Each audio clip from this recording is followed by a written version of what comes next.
नमस्कार मित्रांनो. सारं काही तिच्यासाठी 2 जुलै भागामध्ये बंधू ओवीला फोन करतो आणि म्हणतो, बाळा तू बरी आहेस ना? ओवी म्हणते, हो बंधू काका, पण तुम्ही फोन का करताय? घरी या ना. बंधू म्हणतो, हो अगं मी कांता भाऊजी आहे ना, त्यांच्या कामासाठी तालुक्याच्या गावी आलो. नाही म्हणजे झालं आता सगळं काम, आम्ही निघतोय. पण तुझी काळजी वाटत होती ना, म्हणून फोन केला. ओवी हसून म्हणते, बंधू काका इकडे सगळं ठीक आहे, तुम्ही अजिबात काळजी करू नका. ती फोन ठेवते. रघुनाथ म्हणतो, तुला बंधू असा का विचारत होता? काल काही झालंय का? आता ओवी निशीकडे बघायला लागते. ओवी म्हणते, नाही दादा, ॲक्च्युली असं काही झालं नाही, ते आम्ही दोघी होतो ना, म्हणून बंधू काकाला जरा काळजी वाटत होती. लाली आणि चारू किचनमध्ये येतात. लाली म्हणते, गो मंजू काय करतेस? मंजू म्हणते, चहा ठेवलाय सगळ्यांसाठी, नाश्त्याचं बघते. लाली म्हणते, ते ठेव बाजूला, तू ना आधी तुझ्या भावाला फोन लाव. मंजू म्हणते, का? लाली म्हणते, का म्हणजे? अगं मला बोलायचं आहे त्याच्याशी. मंजू म्हणते, कशाला? ते दोघी बघायला लागतात. ती नाही म्हणजे एवढ्या सकाळी माझ्या दादाकडं तुमचं काय काम आहे? चारू म्हणते, अगं लाली त्याचं महत्त्वाचं काम आहे बाबांकडे, तू कर ना फोन. लाली म्हणते, हां हां हां कर कर कर. मंजू चारूला म्हणते, मग तू कर ना, मला का सांगते फोन करायला? लाली बोट करून म्हणते, गो मंजू, जास्त बोलू नको आ, जेवढं सांगितलं तेवढंच कर. चारू तिला हाताने खुणवते. लाली हसून म्हणते, नाही म्हणजे काल रात्री आम्ही फोन लावला होता, पण लगेच कट केला. त्याचं काय ना, काही गोष्टी मोठ्याने बोललेलंच बरं असतं. तू कसं चारूची आत्या पण आणि शिनूची मामी पण, म्हणून तू बोलू शकते, तुझा मान मोठा ना. आता लाली मंजूला बरंच काही चढून देते, पण मंजू खूप हुशार असते. ती म्हणते, चारू अगं असं काय करतेस तू? ह्यावेळेस दादा किती बिझी असतो, कामात असतो, माहीत नाही की तुला? नाही नाही लालीताई, आत्ता नाही फोन करता येणार, आपण नंतर करूया. लाली म्हणते, राहू दे. चारू म्हणते, हिला मस्का मारण्यापेक्षा ना तू कर तुझ्या बाबांना फोन. चारू लगेच फोन लावते. मंजू विचार करते, चारूने लालीताईवर जादू केली की लालीताईने चारूवर? लाली म्हणते, उचलला का फोन? चारू म्हणते, नाही, फोन बंद येतोय. निशीला जायचं असतं म्हणून उमा आणि ओवी खायचं बनवत असतात. निशी म्हणते, आई तुम्ही एवढा का त्रास करून घेताय? रघुनाथ म्हणतो, निशी घरचं शेवटी घरचं. ज्यावेळेस तू उमाने केलेले पदार्थ खाशील ना, तेव्हा तुला घरातले सगळ्यांची आठवण येईल. तेवढ्यात आवाज येतो, दादा. सगळे बघायला लागतात. बंधू आणि कांता दारात उभे असतात. रघुनाथ म्हणतो, बंधू ये ना. पण बंधू मात्र खुणवतो आणि शशिकांत पुढे येतो. रघुनाथ म्हणतो, शशिकांतराव. तो आतमध्ये येतो.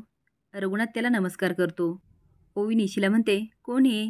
निशी म्हणते, अगं शशिकांत मामा, चारूचे बाबा. शशिकांत रघुनाथकडे बघतो.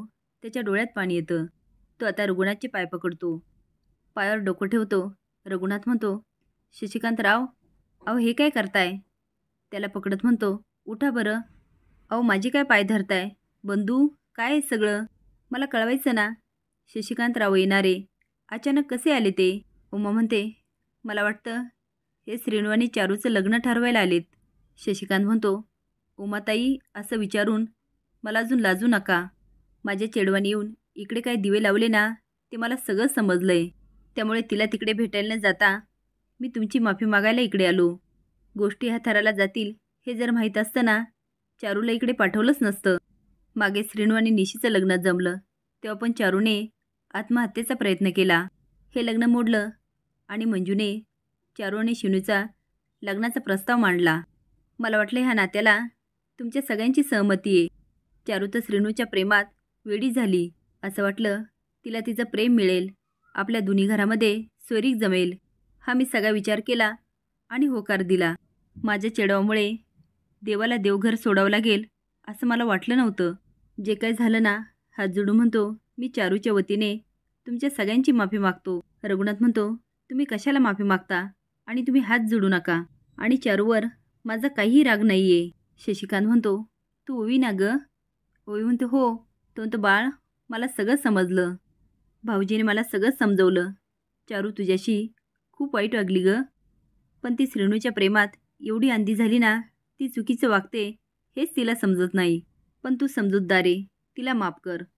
हात जोडून म्हणतो, तिच्या वतीने मी माफी मागतो. रघुनाथ म्हणतो, ओवी नक्की काय झालं होतं? ती म्हणती, दादा खरंच काही नाही, आणि काका मला चारूवर राग वगैरे काहीच नाही आहे. आणि प्लीज तुम्ही मला सॉरी नका म्हणू. तुम्ही मला माझ्या डॅडसारखे. तिचं बोलणं ऐकून शशिकांतला खूप रडू येतं. शिनू पोती घेऊन येतो. लाली म्हणते, काय रे, हे काय? तो काही नाही, काल माडावरून नारळ उतरवले होते, ते आणून ठेवले होते. लाली म्हणते, हां, पण हे कामं तू कशाला करतोस? बंधू कुठे? आज सकाळपासून तो घरात नाही दिसला मला. शिनू रागात म्हणतो, बंधू काका कामासाठी बाहेर गेला म्हणून मी आणून ठेवलं. काय ना, आपण या घरावर हक्क गाजवतो ना, मग या घरातली कामं आपल्यालाच करायला पाहिजे. आणले नसते ना, हे नारळ चोरी गेले असते आणि नुकसान आपलं झालं असतं. लाली ओरडते, काय नुकसान झालं नसतं? शिनू म्हणतो, सॉरी आई, पण मला तुझ्यासारखं नाही वागता येणार. दादा मामाशी तू वाईट वागलीस आहे, पण आता किमान बंधू मामाशी वाईट वागू नको. हे दारातून बंधू ऐकत असतो. तो म्हणतो, शिनू, जिला दादामधला देव माणूस दिसला नाही, ती माझ्यासारख्या छोट्या माणसाला काय जपणार? आणि आवाज जातो, मंजू, हे बघ कोण आलं. आणि म्हणतो, यावा यावा. लाली म्हणते, अरे शशिकांतराव, तुम्ही? या या या. बंधू, आजकाल तुझं लई तोंड सुटलंय. किमान माझ्या पाहुण्यांसमोर तरी माझ्याशी नीट बोल. कांता म्हणतो, लाली लाली, शशिकांतराव आधी बंधूचे मेवणे आहेत, तुझे पाहुणे व्हायचेत अजून. लाली मोठ्या आनंदाने स्वागत करते आणि म्हणते, यवा यवा, बसा बसा. शिनू बघत असतो. बंधू म्हणतो, अरे बघतोस काय, जा मामीला बोलो. लाली फोन उचलला नाही म्हणून म्हणते. शशिकांत म्हणतो, पण तुम्ही मला कशाला फोन करत होता? शिनू म्हणतो, मंजू मामी चल, चारूचे बाबा आलेत खाली. रघुनाथ म्हणतो, बंधू आणि कांता भाऊजी शशिकांतरावला बरोबर घेऊन आले, म्हणजे त्यांनी नक्कीच काहीतरी विचार केला असेल. हे बघ ओवी, मी जेवढा शिनूला ओळखतो ना, त्यापेक्षा जास्त माझ्या बहिणीला ओळखतो. मला मान्य आहे शिनूला हे लग्न करायचं नाही आहे, पण लाली इतकी हट्टी आहे ना, स्वतःचं म्हणणं खरं करण्यासाठी ती काही पण करेल. पण शिनूला हे लग्न करण्यासाठी भाग पाडेल. आणि समजा शिनूचं चारूसोबत लग्न झालं तर बाळा, तू काही वेडवाकडं करू नकोस हां. तो बरंच काही समजवतो. ओवी त्याचा हातात हात घेते आणि म्हणते, तुमच्याबरोबर माझं प्रेमही माझ्यासोबत. आमचं जरी लग्न झालं नाही ना, मी आमच्या प्रेमाच्या आठवणीत आयुष्यभर जगेल. मंजू येते म्हणते, दादा चहा. शशिकांत म्हणतो, भाऊजीला दे ना. बंधू म्हणतो, नको नको, मी नंतर घेईला. चारू म्हणते, बाबा तुम्ही असे अचानक कसे आले? पण बरं झालं तुम्ही आलात. अहो लाली आत्यांचं तुमच्याकडं काम आहे. लाली स्माईल करते आणि मान हलवते. पण शशिकांत काही लक्ष देत नाही आणि चहा पित असतो. चारू म्हणते, त्या तुम्हाला फोनसुद्धा करत होत्या. तो मी त्यांच्याशी नंतर बोलतो, पहिले मला तुझ्याशी बोलायचे.